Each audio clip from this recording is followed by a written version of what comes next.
Sekarang ini water pump dia saya dah cabut dah. Okey, tengok sikit. Cantik tak? Dia aktif 1 minit hari ni. Okey, hari ni saya nak kongsi punca bunyi gedek-gedek. Macam itulah lebih kurang. Sebelum ni saya ada test pakai besi. Saya ada buat video test pakai besi. Kita test dekat water pump ni. So saya ada bagi tahu ada bunyi dekat dalam ni bila saya check dengan besi tu. Sekarang ini water pump dia saya dah cabut dah. Okey, tengok sikit. Cantik tak? Dia masih cantik lagi, elok lagi. Dia punya ni pun tak pecah. Dia punya, saya panggil bilah lah. Bilah dia cantik lagi. Tapi problem dia pada, nampak? Bila saya pusing ni.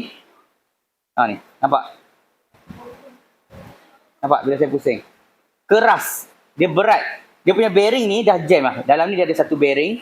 Bearing ni dah jam dah. So bila saya pusing ni, dia keras. Dia berat.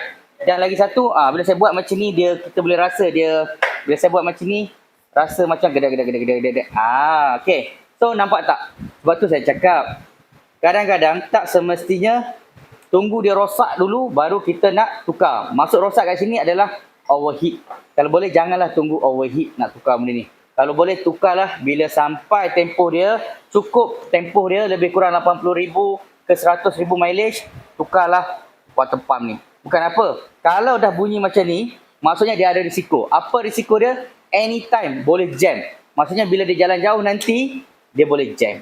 Bila jam waktu jalan jauh, costing elok-elok, boleh keluar taklah mahal, boleh jadi 2-3 kali ganda mahal sebab kena bayar towing.